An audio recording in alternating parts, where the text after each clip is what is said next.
Welcome to the Forward Party podcast. Today, we're starting at the beginning, but not in a nostalgic way. Not go back, but what did we lose that still matters? The founders didn't agree on everything, far from it, but they did design a system meant to balance power, force compromise, and put responsibility not just on leaders, but on citizens too.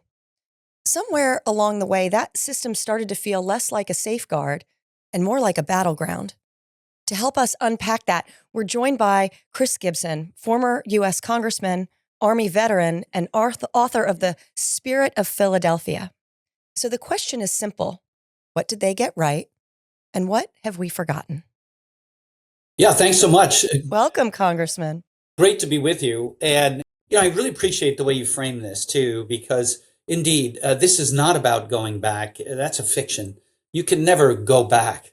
But what you need to do, I think, is to go forward with the right ideas. And, the founders themselves, what they did at the Constitutional Convention was actually a very realistic. It was grounded in realism after having tried the Articles of Confederation, which were failing. Not always taught that in school, but they were failing. We had insurrection. We had states contemplating entering into security and trade arrangements with other nations. And, they had tried several times to amend them, including at Annapolis the previous fall in 1786. So they decided when they gathered in Philadelphia for the convention to try something entirely different. And what they did is they took a step back. Rather than trying to solve things directly through sort of sitting at the table and working out a political compromise, they asked a fundamental question. Who are we as a species? Who are we as a people? And they listened to each other and drew conclusions that actually, I think, are timeless. This goes to your point about, do these conclusions, the deductions, do they still apply today? They thought so, and I agree with them. And it's this, that while humans are capable of extraordinary love, even sacrifice if we're called to it, if we're being very candid, we all have sides of us that we hope not to show to our friends and colleagues. We want to try to be on our best behavior on every day. But what the founders concluded is in as much as we could be altruistic, we could also be selfish, even brutal at times. And so based on those assumptions, that's why they arrayed power thusly. And you pointed that out, Lindsey, in your opening remarks. They thought that power needed to be separated. It needed to be transparent. It needed to be checked and held accountable. And this shows up in all of every aspect of the Constitution, and it's explained in the Federalist Papers, which really come forward to us today as a unified set of political philosophy. You pointed out the founders disagreed on so much. I would agree. And I think that, the viewers out there, when they learn of John Adams and Thomas Jefferson, or perhaps watch the musical Hamilton, and they see Alexander Hamilton, James Madison, among others, disputants of the First Order. I think the important distinction, and what I'm trying to do in this book is get the scholars to move too, is to realize that at the founding, our founders agreed on philosophy. They disagreed on ideology and political policy, but they had the same views. In fact, you had Hamilton and Madison co-authors of the Federalist Papers. So I think that's the important takeaway here is we no longer have a unified political philosophy, which is our read on human nature and how we should array power. And then two other points that go with that is what is the role for citizens? And regardless of where they were, Adams and Jefferson disagreeing on so much, they agreed that for this to survive, citizens needed to be educated, informed, and engaged. And also, hopefully, living balanced lives. Yes, where they would pursue their interest, but where they would also think about their obligations to others. And then, of course, the last piece of that is the role that representatives would play in our republic. They wanted representatives to refine and enlarge our views, knowing that, we could have an issue of the tragedy of the commons, where we're constantly pursuing our short-term interests at the expense of our long-term interests and the greater good. Representatives were going to help us be the kind of people we wanted to be on our best day. Those principles, those founding principles, I believe were the right decisions then, and they still apply now as we go forward. Congressman, I was not long after you and Lieutenant Governor Healey had a conversation. I was in Congressman Jared Golden's office, your former colleague, and he had your book sitting on his coffee table when I went in.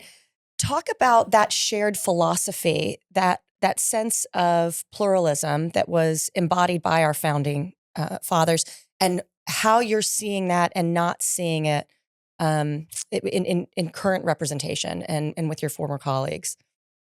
Well, so yeah, just to amplify your point, I mean, it was those principles that allowed Jefferson and Adams to rejoin their friendship after so much acrimony. They, after the years passed, they realized, you know what, we have so much more in common than we ever have apart. And you see this in that correspondence when you review it. They're recognizing that, most of their assumptions they made in Philadelphia actually were accurate, but there was one that was not so. And ultimately, this is why what some people think Jefferson was the smartest man to ever be our president.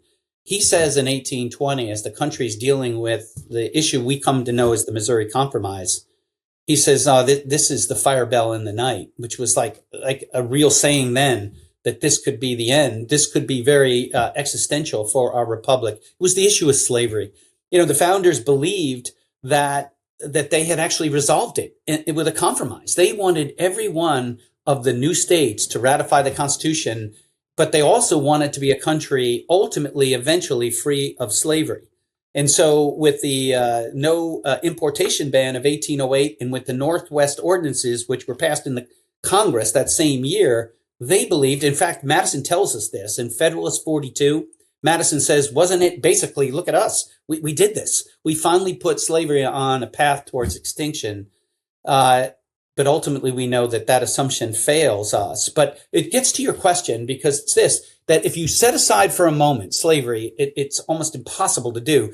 But if you take a look at the conflicts that we had for the first 85 years of our nation, the system worked exactly as intended. I mean, this was the Constitution itself was a compromise meant to drive future compromises. That was the whole point of it. We wanted peaceful evolutionary change, and we believed that we could be republic. So whether it be about appropriations, authorizations, tariffs, the vision for the country, there were wide differences. Jefferson wanted an agrarian society. Hamilton wanted a commercial society. The system moved towards compromise in all of these various levels. And then even the issue of slavery.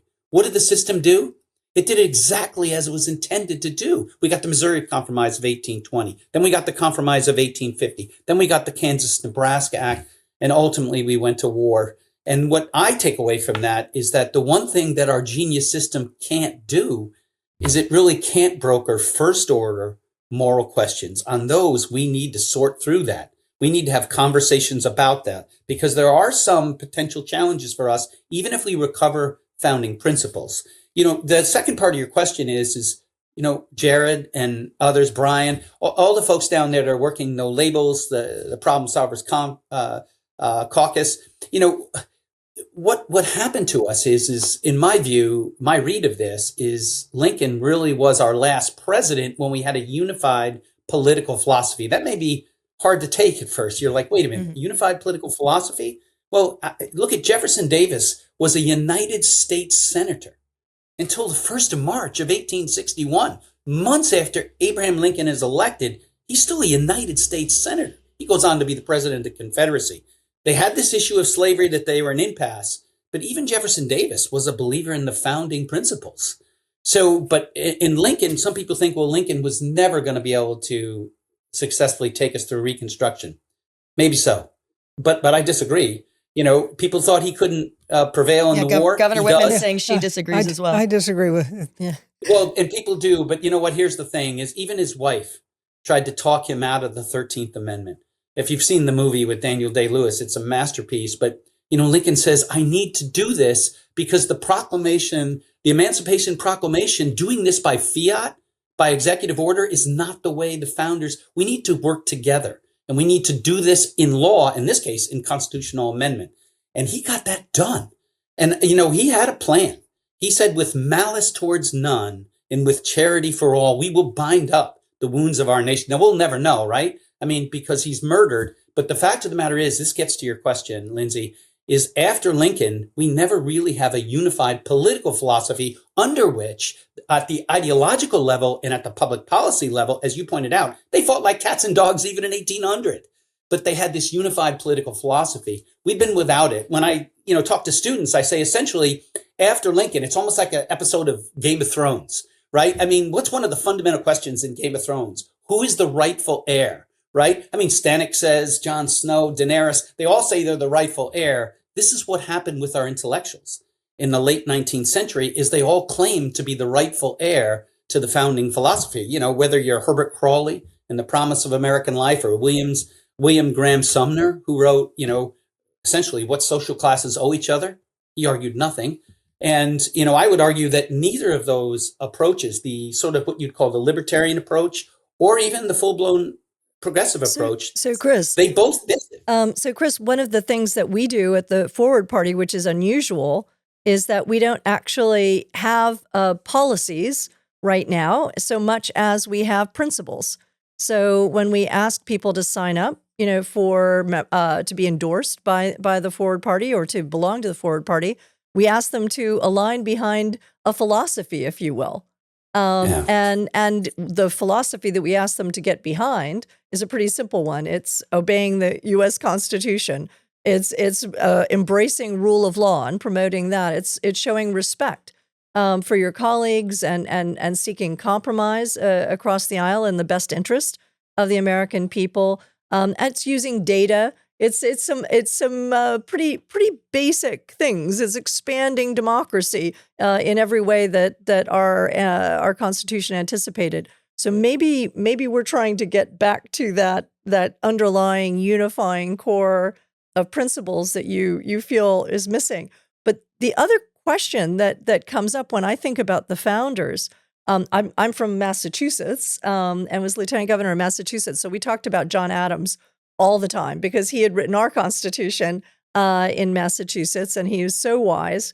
And yet, when you read his writings, he literally talks about dreading one aspect of the Constitution that he had just written or co-authored. And what he dreaded was this notion of there becoming two great political parties, each with a head, and them moving in opposition to each other.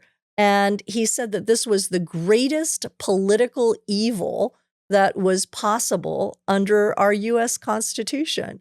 So I think that must sound very strange, to people now, in our era, because that's pretty much all they've ever known. That's the reality. So what did the founding fathers expect that political parties would look like? Or would there have even been political parties? So, well, we know Washington, of course, was really disdainful of these developments. Of course, in his own cabinet, he had essentially Jefferson, who was the leader of this new faction that was challenging the Federalist viewpoint. You had Hamilton and Adams. Frankly, Hamilton was considered more the intellectual, and Hamilton goes on to say Adams in the election of 1800 is a fino. Federalist in name only, so there is that. So that's not new. That whole dynamic, but so yes, to your point. I mean, Adams was one could argue maybe the most impressive mind, although he would have deferred that and probably would have pointed to Jefferson. But he did anticipate this challenge. Still, there was a belief that if we had these founding principles at the level of philosophy, we could find a way to mediate our differences below philosophy, ideology, public policy, and hopefully go forward. And keep in mind, that did happen. Okay. After the War of 1812, the Federalists discredited themselves when the word of the Hartford Convention came out that the Federalists were considering, they voted it down, by the way, but they were considering secession. The Federalists fell out of favor. And we had an era, what we call the era of good feelings, which was essentially one party in our country for almost a decade. It was only when Andrew Jackson started what many thought overreaching and, including across the branches, including, aggressive action towards the courts. That's when opposition, that's when we get the Whig Party and they don't even call themselves Whigs initially. They're basically just opponents of Jackson. So it's not, I don't think it's sort of like how the founders looked at faction. We call that special interest today. They actually, in the Federalist Papers, they talk about faction. All three of the Madison, authors. yeah, in the 10th. They all do. Absolutely. And Hamilton does too. And Jay only writes 5 of them. But and what they say is essentially that if we try to prohibit faction, the cure is going to be worse than the disease. And this is why I started my remarks off this morning talking about the realism. They understood that we're humans. And so, they didn't think that system that they devised was perfect. In fact, Washington says that if it lasts 20 years, that's pretty good, So, and this is an important point that has to be made. Sometimes I hear those, often on the right, and they'll say, well, if it wasn't exactly like the founding, then it's not right today. Well, I mean, that may be a point of view. It's not illegal. Maybe you can even argue it's not immoral, but it's not consistent with the founders. The founders were actually trying to bring change. That was one of the issues with the articles is you needed all 13 states to ratify anything. They couldn't get anything done. That's why they actually lowered the bar for change. They wanted this system to be able to breathe. That's why they went with 2/3 in the Congress, 3/4 of the states, is they anticipated amendments. So, to your point on the pressure, the political parties, what the founders' best hopes were for this, it was a sense of realism. It would be peaceful evolutionary change. And that when the system did not seem to be open to the kind of change, there would be social movements that gathered that would put pressure on the system. We know that as third parties. We had that with the Greenback Party. We had that with the Populist Party. We had that with the Republican Party. So, that's why, meeting with you this morning, I'm not surprised to see the steam getting behind the Forward Party. This is exactly what the founders intended for moments like these. That if the two parties are not being responsive, that the mechanism that was allowed to breathe in this was people could be free to choose. And they could choose another direction, another party that could do one of two things. Mostly actually cause the two parties to change. But if they didn't, the Republican Party went from a third party to one of the two major parties. So, but the important part, which, by the way, is what we intend to do. So we expect that in, 80% of the states, we could actually be the second party as opposed to a third party, because the current second party has been so marginalized that really voters have no choice. Well, we went into this election cycle with 87% of congressional districts red or blue. They had been for a whole host of reasons, and now the gerrymandering race has made that even worse. So we'll be closing out 2026 with, probably upwards of, beyond 90% of congressional districts actually not having a viable alternative, which is not at all what our founding fathers envisioned. No, and the other challenge that we have is educating the public that these changes can happen, and they can happen within the states. And they sometimes throw up their hands and say, well, a third party is just going to be a spoiler. But as the Lieutenant Governor says, no, we're going to be the second party. If you don't really have a choice, you need a choice, which is what our founding fathers envisioned and wanted to see. And that's what we are going to provide and are providing, where we have our candidates already in office. They are doing exactly that and showing that they can be independent. And most people don't recognize how dictatorial the two major parties have become and how their only interest is power. So these are fair points that can be backed up by data. First of all, what's implied in what you're saying is we now essentially have 7 battleground states out of 50. And, there's some other data that are important here. Pew has been collecting data on our faith and trust in institutions since the Second World War. This is the lowest level that we've ever been, lower than Watergate. So, and then finally, you look at members of Congress. We know Congress as a body their approval rating is usually in the low teens, yet the reelection rate is over 99%. It doesn't compute. So, when you speak to folks, they're going to hear you and they're going to know that from their own personal experiences. They may throw their hands up and say, well, there's nothing we can do. But history says otherwise. History says, in fact, if you look at the sweep of history, what you will see is social movements that often lead to a third political party does make a difference. It either gets the two parties to get off, where they are and change, or in the Republican Party situation, you actually saw them become a major party. So it's not easy. It wasn't meant to be easy. Change was never meant to be easy in this country, but it meant to be possible. And, that's why I'm encouraged. That's why I'm meeting with you today is I believe, and you'll see this in the book, The Spirit of Philadelphia, the last third of the book is what we should do about it. I spend the first 2/3 explaining how we got here today. I go all the way back to the founding. I look at principles, then I look at ideas. This is really America's history told through the history of ideas. So that second section of the book is the history that follows from the philosophy. But the third section of the book is what do we do now? What do we do collectively? That is to say public policy. And what about us? What about we the people? I have a chapter for us. It's called Notes for Us, We the People, because we got to own some of this too. So Chris, share some of those recommendations with us now and our listeners. Yeah, well, thank you. So there are 4 broad goals, and then the policies nest underneath those goals. The first is a republic can't long survive unless it has the trust and confidence of its people. So I've got a series of recommendations that address trust and confidence in our way of life. The second has to do with reawakening the spirit of Philadelphia. I explain in the book the spirit wasn't even intentionally created. It came when they finally found compromise in Philadelphia. What we know is the Connecticut Compromise. It changed the mood of the entire convention. They actually were able to plow through Article 2, an executive, which was so polarizing, the idea we didn't want another king. We actually did the second article, and then we did the judiciary, the rest. How do we reawaken the spirit? The third goal has to do with us. This crisis of meaning that's adjacent to what you're talking about. So many people in America today, even when they have success, maybe even financial success, they feel like something's missing. And I really encourage people to look into that because I think that's part of our challenge is this crisis of meaning. And the fourth goal is how do we get the right leaders? So what about some of these right leaders to help us?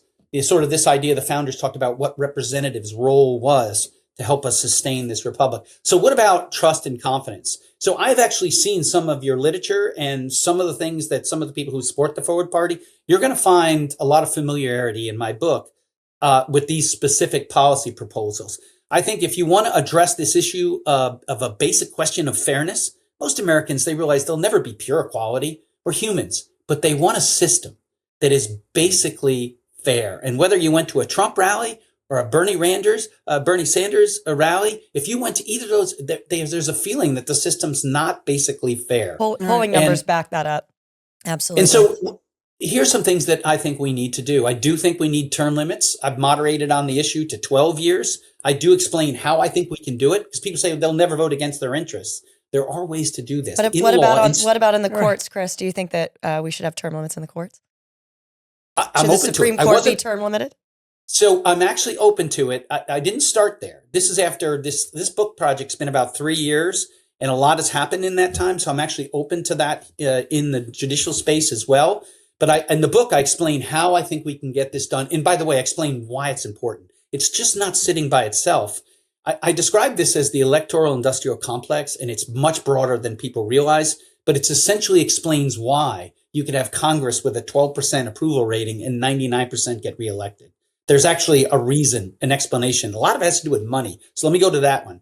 I do think we need campaign finance reform. I mean, we have this belief that the spirit is one person, one vote, when in fact we know 20% of the spending last cycle was done by a couple dozen people.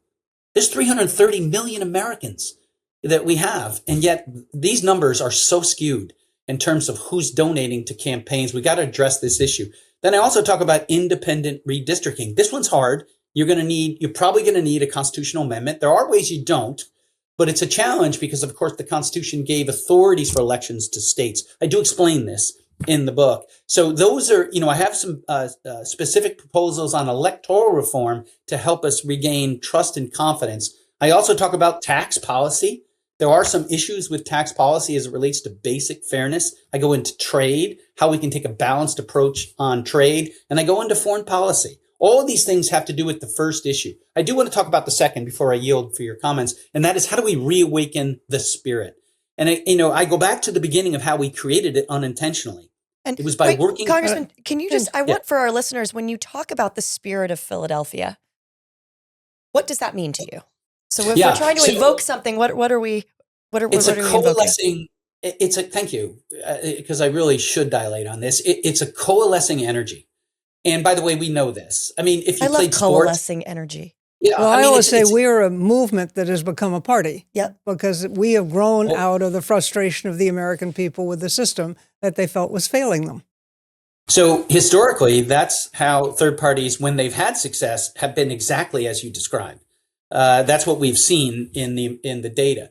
But the coalescing energy, I mean, I think just about everybody can access this. I'm old enough to remember in 1980 what it was like with the stagflation, and we're telling the Soviet Union don't invade Afghanistan, and then they do. And then we had a bunch of above average college kids that were skaters, and they laced it up for us and, went to Lake Placid, and they were up against the vaunted hockey teams, particularly from the East, Eastern Bloc and the Soviet Union, and they won the gold. And I remember that feeling. I was 16 at the time, that feeling in the country. It was like something that you had a hard time explaining, but you knew it. You just felt it. And so whether you've played sports or if you've been on a business it's essentially when humans work together on a very difficult task and overcome, they share that experience. Oh my and I gosh, call and that the spirit. We feel that. We just came out of conventions for a number of our different states, and Lieutenant Governor Healey and Governor Whitman were traveling, as was Andrew Yang, in ballrooms around America. And it is a physical representation of that coalescing energy. What we feel at Forward, we see it. It's really amazing. Yeah, it's really exciting. I know you were out in Utah, right? Yes. And they have No, that was Andrew, actually. Oh, Andrew, and there are 26 candidates running for state legislature on the Forward banner in Utah. I was just speaking to the South Carolina delegation at their convention on Saturday, and they have more than a dozen candidates who are speaking at their convention. This is really happening. I think it's important that people understand that this isn't a movement that is, in our minds. No. And it's something that is a grassroots movement. And I think that when you talk about reestablishing trust, people are going to have to start at their community level and get to know their neighbors again and help someone on a city council race or a school board race or running for mayor.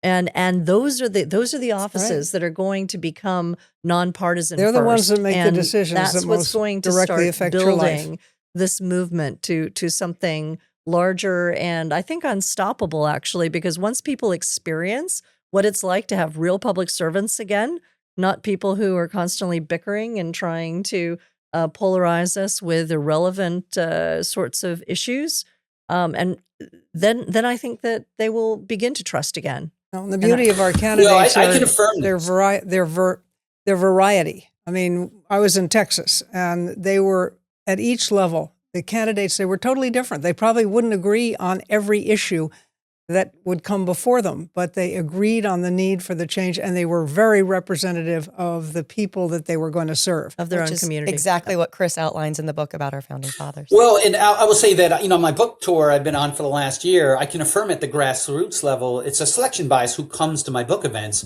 But as far as a frustration and looking for a path and being committed to trying to bring reform to our country, it's palpable. I mean, I can feel this too. Now, frankly, I must tell you, and I mean this in a good way, a constructive way, is some of those folks have also followed no labels and were disappointed because they thought they were going to get a third-party candidate in 2024, and they did not. Right. I have seen that you're looking with a real earnestness to getting on these ballots. It's, as you know, with the human experience, it's so important to show some kind of progress. So I can affirm to you that I nothing feel a builds lot of culture like winning. Let me tell you. Well, yeah, and I mean, seeing follow through. So I just say that there is at the grassroots level, matching what you all have described at the sort of representational level, there is this desire that we can't go forward in the manner we are right now. Yeah. Something needs to change. Before we wrap up, we definitely should mention how many incredible independent candidates we have at the state level, at the gubernatorial level, but also running for Congress this time. And there's a real chance that the hope of no labels, of putting together a coalition, within Congress that could moderate the extremes on both sides, that is something that is a possible reality in the upcoming session, but certainly in another 2 years, because but it will only happen because we're building the infrastructure underneath them to support them when they step out and away from their party dictates. When they do what their constituents want. Congressman, as we wrap and we think about the learnings that you outline in your book, storytelling is so powerful. And right now, I think what we've discussed is the acknowledgement of a little bit of an imagination gap that the American people have that you were talking about. Well, it's so difficult to have a third party, but you do storytelling and hearken back to historical precedent to say we can do this. So as we come up on our nation's 250th birthday, what would you leave all of our listeners with? What stories and evidence of history should we be re-invoking right now as we look towards July? Well, just the Constitutional Convention itself. I mean, frankly, there's nothing like having your back against it to produce, because for Madison particularly, he was a worrier in general, but he thought this may be their last shot at actually reforming it, and then states could potentially leave and join into other arrangements with other nations. So it's a great story. Even in the book, I do talk about this in the second section about what happened at that convention. There's just a great story right there, because not surprisingly, they come with their own agenda. I mean, Madison, as much as he wants this reform, he's behind the Virginia plan. And then the small states were behind the New Jersey plan, Governor. And of course, we get the Connecticut Compromise. But and then I would also, the other story that needs to be told is Abraham Lincoln. I know that there are critics and everything, but this is the guy who, he wasn't a college graduate. He wasn't even a high school graduate. He wasn't even a grammar school graduate. He was widely read. And I think this is really important. When I talked about the role of citizenship, our founders expected us to be educated, informed, and engaged. Doesn't necessarily mean college. Washington, not a college degree, nor Ben Franklin. The point is, college is great, by the way. You can get to college. It's an awesome way to get that education, but it's a commitment to excellence. And there are just amazing stories at the founding and throughout our history where people have overcome. We've already made the connection between social movements, third parties, and how they actually bring forward the greater good for our society. On the issue of awakening the spirit, I do talk about sunsetting emergency clauses. I do talk about reclaiming the power of the purse for the people's representatives, war powers, reform. All of these things are mechanisms that force us to work together. What we don't need is more reinforcement of the imperial presidency. When we do political change by fiat, 1% out of 330 million Americans tears us apart. We need to do the hard work of working together, yes, compromising and going forward. And I do think that seems to be the spirit of what you're talking about, is reforming the rules, the procedures, so that we see ourselves as one team. This coalescing energy of Americans rallied around ideas. And if you believe in our ideas, regardless of demographics, sexual orientation, you're an American. You're wearing our jersey, and we need everybody to give their best. Congressman Chris Gibson, author of The Spirit of Philadelphia, thank you so much. Thank you so much for joining us today on the Forward Party podcast. Maybe the real question isn't whether the system works, but whether we're still using it the way it was intended. Thank you again, Congressman, for joining us and for helping bring those principles back into focus. If this conversation got you thinking differently, please recommend this pod to your friends and family, and we'll see you next time.